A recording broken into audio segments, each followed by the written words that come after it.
Happy Sunday everyone! So today my video is magawa ako ng basma.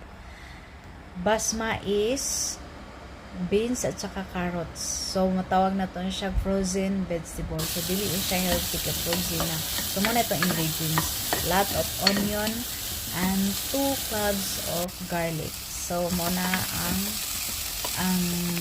pampalasa sa atong basma karon. So kailangan din siya daghan og onion. Kay mao na sikreto diri para malasa ang atong pagkaon. Kay wala may magic diri. So mangita jud ang paraan para malasa atong pagkaon.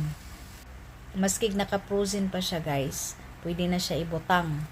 Tapos butangan ako siya little honey instead of sugar. So honey ang atong ibutang para healthy, gamay ang atong sudan. Diba? So ako nang giukay-ukay diha para